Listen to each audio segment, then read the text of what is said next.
अस्सलाम वालेकुम। Welcome to our channel. कैसे हैं आप सब लोग? उम्मीद है आप सब खैरियत से होंगे। तो चलिए चलते हैं आज की वीडियो की जानिब।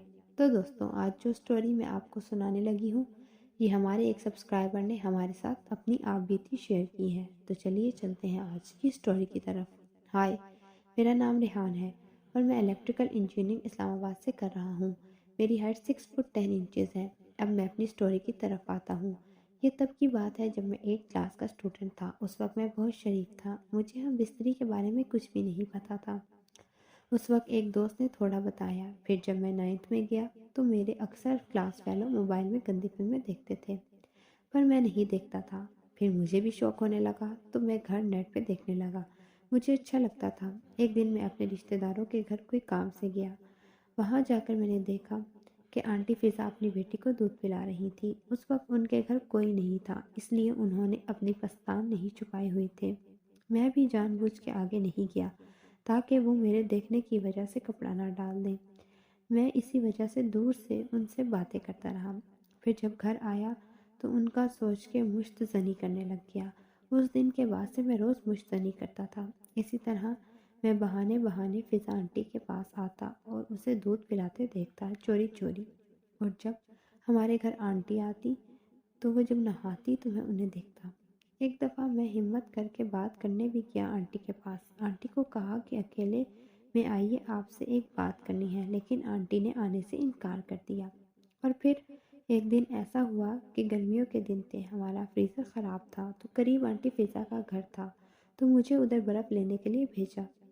मैं उनके घर गया तो आंटी सो रही थी। मैंने अच्छा मौका समझते हुए उनका बाजू जो पस्तान के ऊपर था, उन्हें उस जगह से उठाया ताकि मैं अपने मज़े भी ले लूं और आंटी को पता ना चले। आंटी जब उठी तो मैंने बर्फ़ का कहा तो आंटी उसी तरह थोड़ी देर लेटी रहीं और दुपट्टा किए बगैर ही उठी और बर्फ़ लेने चली गई। मैं भी उनके पीछे चला गया। जब बर्फ़ निकाल रही थी तो मेरी नज़र सिर्फ उनके पस्तानों पर थी। उधर से नज़र हट भी नहीं रही थी। बर्फ़ निकालने के बाद उन्होंने मुझे दी। मैं बर्फ़ लेकर घर आया। कुछ दिन बाद जब आंटी आई तो मैंने एक प्लान बनाया। आंटी जब दोपहर को सो रही थी तब जा, लेकिन उसका ना उन्हें पता चला ना पूछा उन्होंने मुझसे। वैसे ही सोती रहीं। मेरी हिम्मत थोड़ी और बढ़ी। मैंने हल्का सा कपड़ा ऊपर करके पस्तान देखे। फिर मैंने आंटी के पेट पर से कपड़ा हटा दिया ताकि मैं पूरे मज़े ले सकूं। फिर जब आंटी उठी और नहाने के लिए जाना था तो मैं पहले चला गया और वॉशरूम का दरवाज़ा थोड़ा सा खोल के रखा। आखिर मेरा प्लान काम कर ही गया। आंटी फ़िज़ा को पास आते देखकर मैं ऐसी पोजीशन में खड़ा हो गया कि आंटी को लगे कि मैं उन्हें नहीं देख रहा, और मुझ करने लगा और हल्की सी आवाज़ में आंटी का नाम लेने लगा। आंटी ने खुले हुए दरवाजे से मुझे मुझ करते हुए देखा। जब मैं वापस आ गया, उसके बाद जब मैं नहा कर निकला और वो नहाने गई तो मैंने चुप के देखा तो वो उंगली कर रही थी। मैंने पहली दफ़ा आंटी को उंगली करते देखा। बहुत खुश हुआ कि मेरा तरीका काम कर गया और तीर निशाने पर लग गया।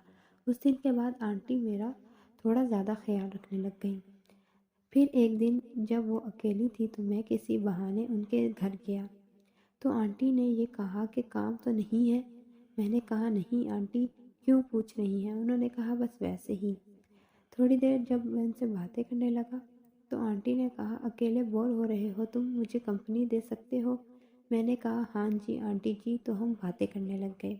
बातें करते करते थोड़ा फ्री हुए तो आंटी ने पूछा कि उस दिन वॉशरूम में मेरा नाम क्यों ले रहे थे? तो मैंने कहा वो आंटी जी बस वैसे ही। तो आंटी ने कहा नहीं बताओ ना। मैंने आंटी जी रहने दें। फिर आंटी ने कहा नहीं नहीं बताओ, दोस्तों में कैसा शर्माना, और दोस्तों से हर बात शेयर करते हैं। तो फिर मैंने बता दिया कि मैं आपके पस्तानों का आशिक हूँ और आपके साथ सोना चाहता हूँ और आपका सोचकर मुश्तज़नी करता था। तो आंटी ने पूछा मुश्तज़नी क्या होता है? तो मैंने कहा आंटी, हाथ से अपने नफ्स को सहलाने को मुश्तज़नी कहते हैं। तो आंटी ने पूछा कि अब भी तुम मेरे पस्तानों के आशिक हो और सोना चाहते हो मेरे साथ? मैंने कहा हाँ आंटी। आंटी ने उठकर दरवाज़ा बंद किया। फिर कहा कि मेरे पस्तान देखना चाहोगे? मैंने जवाब दिया आंटी क्यों तड़पा रही हैं? मैं सिर्फ देखना ही नहीं, उनको दबाना भी चाहता हूँ। ये सुन के आंटी मेरे पास आई और पस्तान से कपड़ा हटा के मेरा हाथ पकड़कर पस्तान पर रख दिया और दबाने लग गई।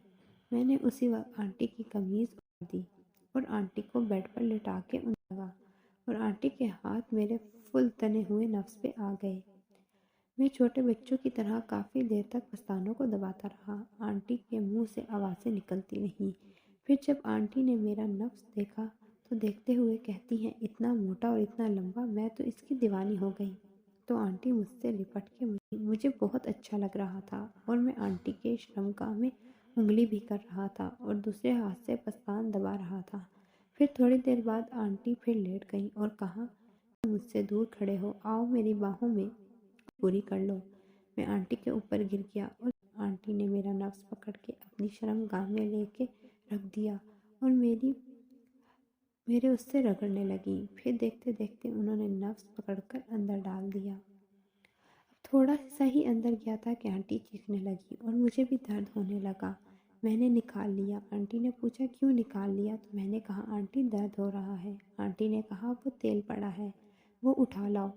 میں جب لے آیا تو آنٹی نے اپنی شرمگاہ پہ لگایا اور پھر میرے نفس کی اور پھر لیٹ گئی اور اب ڈالنے کو اشارہ کیا۔ اب درد کم ہو رہا تھا اور آنٹی کی آوازیں نکل رہی تھیں۔ پھر میں نے پورا نفس ڈال کے تھوڑی دیر اور پھر تھوڑا باہر نکالا اور پھر اندر کر دیا۔ اس طرح میں آگے پیچھے کرتا رہا۔ بہت مزہ آ رہا تھا۔ 25-30 منٹ تک کرنے کے بعد میں نے آنٹی کو کہا کہ آنا ہوں، تو آنٹی نے کہا باہر نکال کر کر لو۔ تو میں نے سپیڈ تیز کر دی اور پھر تھوڑی دیر بعد ہو گیا۔ پھر میں اسی طرح آنٹی کو تھوڑی دیر بعد پھر بھی کیا۔ بہت مزہ آیا۔ اس کے بعد ہمیں جب بھی موقع ملتا ہم کرتے تھے۔ 5 سے 6 بار کیا اور پھر اس کے کچھ ہی عرصے بعد مجھے اسٹڈی کے لیے اسلام آباد آنا پڑا۔ اب جب گھر جاتا ہوں تو مشکل سے 4 چھٹیاں ہوتی ہیں۔ ان چھٹیوں میں موقع ہی نہیں ملتا اور اب تک جتنا موقع ملا اتنا کرتے ہیں۔ تو دوستوں، کیسی لگی آپ کو آج کی ویڈیو اور کیسی تھی یہ سٹوری جو ہمارے ایک سبسکرائبر نے ہمارے ساتھ شیئر کی؟ لائک کیجئے، کمنٹ میں اپنی رائے کا اظہار کیجئے اور ساتھ ہی ساتھ ہمارے چینل کو سبسکرائب کیجئے تاکہ نئی سٹوریز کے ساتھ ہم آپ کی خدمت میں حاضر ہوتے رہیں۔ شکریہ۔